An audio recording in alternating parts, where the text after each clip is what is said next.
हर खबर पर होगी आपकी पकड़। डाउनलोड कीजिए एबीपी लाइव ऐप। सीधे इस वक्त आपको लेकर चलते हैं बीजेपी अध्यक्ष जेपी नड्डा की प्रेस कॉन्फ्रेंस में। मोदी सरकार की दूसरी पारी के 1 साल पूरा होने पर प्रेस कॉन्फ्रेंस कर रहे हैं, सरकार की उपलब्धियां गिना रहे हैं। सीधा आपको इस प्रेस कॉन्फ्रेंस पे लेकर चलते हैं। इस वक्त आप तस्वीरें देख रहे हैं उसी प्रेस कॉन्फ्रेंस से। जेपी नड्डा मौजूद हैं और हाथ में उनके वो बुकलेट है जिसमें सरकार की तमाम उपलब्धियों को गिनाया गया है। अब मैं माननीय राष्ट्रीय अध्यक्ष जी से निवेदन करूंगा कि वे प्रधानमंत्री श्री नरेंद्र मोदी के सरकार के दूसरे कार्यकाल के 1 वर्ष पूरा होने पर आप सभी पत्रकार बंधुओं को संबोधित करें। माननीय जगत प्रकाश नड्डा जी। नमस्कार।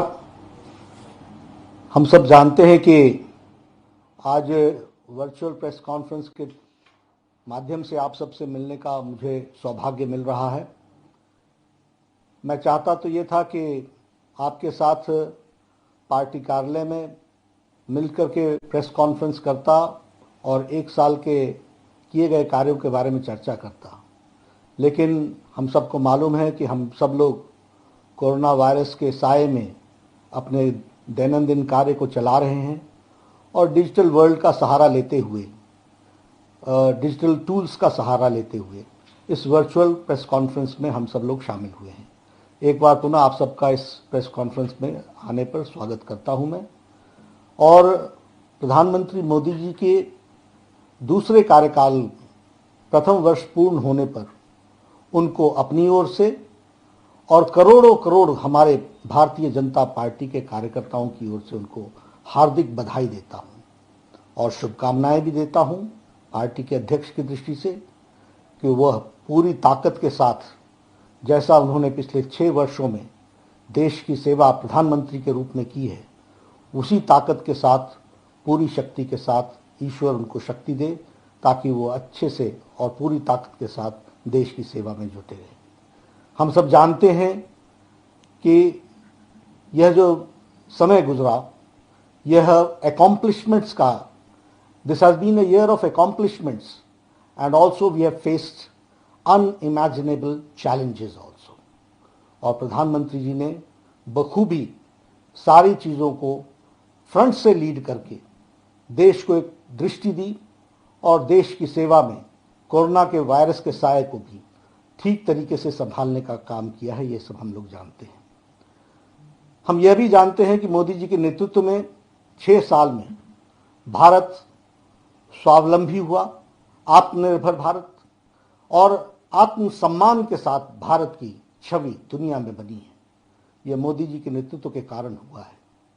हम यह भी जानते हैं कि पिछले 6 वर्षों में जो 7 दशक का गैप था, उस गैप को 6 सालों में पूरा करने का प्रयास हुआ है।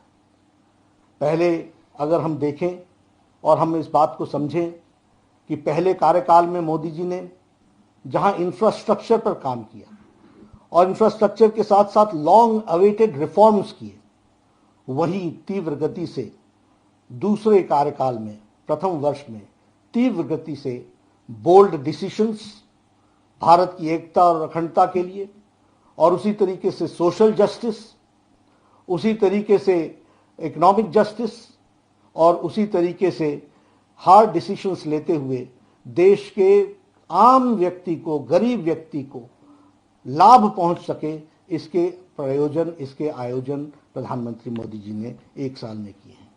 This government has been responsive, this government has been receptive and this government has the capacity to take decisions. ये सब हम लोगों ने देखा है। आज हम जब 1 साल पूरा कर रहे हैं तो हम ही नहीं, सारा विश्व कोरोना के साए में जी रहा है। और यह स्थिति कोरोना की दृष्टि से देखी जाए तो हम ये कह सकते हैं कि अन्य देशों के मुकाबले भारत ने मोदी जी के नेतृत्व में कोरोना की लड़ाई एक इस तरीके से लड़ी जिसमें भारत की स्थिति संभली हुई रही और बहुत हद तक उसको संभाल के रखा गया है। प्रधानमंत्री मोदी जी ने कोरोना की लड़ाई में जन भागीदारी, जन सहयोग, सबको साथ लेकर के चलना और उसके साथ साथ टाइमली एंड बोल्ड डिसीजंस लेना, ये मोदी जी की खासियत रही है। और इस कारण से हम ये भी देखते हैं कि जहां बड़े महाशक्तिशाली देश जो समस्याओं से घिर गए और वह भी अपने आप को कोरोना के सामने असहाय मानते हैं, वहां भारत देश ने कोरोना की लड़ाई इस प्रकार से लड़ी और इस तरीके से उस काम को संभाला। वह दूरदृष्टि थी प्रधानमंत्री जी की, जिसने समय पर लॉकडाउन किया और लॉकडाउन के कारण आज भारत की स्थिति संभली हुई परिस्थिति में हम सबको देखने को मिलती है। तो यह भी हम लोगों ने देखा है। अगर इसके साथ साथ हम कहें तो एक समय था जब लॉकडाउन किया गया तो उस समय कोरोना की टेस्टिंग फैसिलिटी सिर्फ 10,000 थी पर डे, आज 1,60,000 टेस्टिंग फैसिलिटी हो गई है। उसी तरीके से उस समय हमारे पास पीपीई किट्स की कमी थी, लेकिन आज लगभग 600 उद्यमी हमारे देश के लगभग 4,50,000 PPE kits, personal protection equipment kits, उसके जो किट्स हैं वो आज 4,50,000 प्रतिदिन बन रहे हैं। यह परिस्थिति आकर के खड़ी हुई है। उसी तरीके से वेंटिलेटर्स, 60,000 वेंटिलेटर्स का प्रावधान किया गया है, जिसमें से 58,000 वेंटिलेटर्स भारत में ही बन रहे हैं। यह है आत्मनिर्भर भारत की पहचान जिसको उन्होंने बनाया है। और इसमें से 50,000 वेंटिलेटर्स पीएम केयर फंड के फंड से खरीदे जा रहे हैं। इसको भी हमको ध्यान में रखना चाहिए। इसलिए अगर हम कहें तो आज 2 लाख हमारे पास बेड कैपेसिटी हो गई और इसी के साथ साथ हमारी आईसीयू कैपेसिटी बढ़ गई। तो हमने कोशिश की है कि स्वास्थ्य के ढांचे को, जहां शक्तिशाली देश स्वास्थ्य के मामले में उनके सिस्टम्स चरमरा गए, कोलैप्स कर गए, वहां भारत ने अपने आप को संभाल करके चलाने का प्रयास किया और मोदी जी के नेतृत्व में आत्मनिर्भर भारत की ओर हम आगे बढ़े। हमारे देश के उद्यमियों ने भी इसमें साथ दिया और इसके कारण आज हम इस लड़ाई को लड़ने के लिए तैयार भी हुए हैं और स्वदेशी और स्वावलंबन के मंत्र को लेकर के हम आगे बढ़ रहे हैं। उसी तरीके से अगर देखा जाए, वी आर द कंट्री जिसने आर्थिक दृष्टि से भी लोगों की चिंता की गई। वर्ल्ड हेल्थ ऑर्गेनाइजेशन ने इसको सराहा। उन्होंने कहा health is not the only factor which has to be taken into care.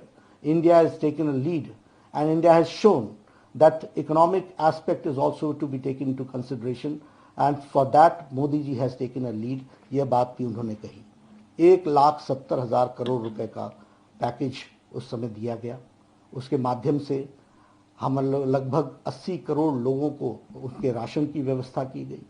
20 crore बहनों को हमारे जनधन के खाते में, उनके जनधन के खाते में 500 रुपए पूरे 3 महीने के लिए डालने का हर महीने के लिए प्रयास किया गया। उसी तरीके से हमारे दिव्यांग भाई, हमारे बुजुर्ग, उनके भी खातों में 1,000 रुपए देने का प्रयास हुआ। उसी तरीके से मनरेगा में जिसकी दिहाड़ी 182 रुपए थी, उसको बढ़ा करके 202 रुपए कर दी गई और लगभग मनरेगा का आवंटन 1 लाख करोड़ रुपए, रिकॉर्ड आवंटन प्रधानमंत्री जी ने किया है, यह भी हम कह सकते हैं।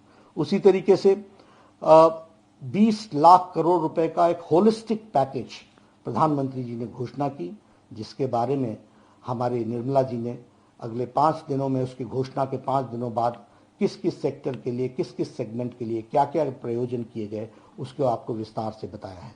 This is a holistic package, जिस पैकेज के माध्यम से ये प्रयास हुआ है कि हर सेक्शन को कैसे आत्मनिर्भर बनाया जा सके, कैसे उनको खड़ा किया जा सके, कैसे उनको मुख्य धारा में शामिल किया जा सके, इस तरीके के, और साथ ही साथ उनको किस तरीके की रियायतें दी जा सके, इस बात को भी करने का प्रयास किया है।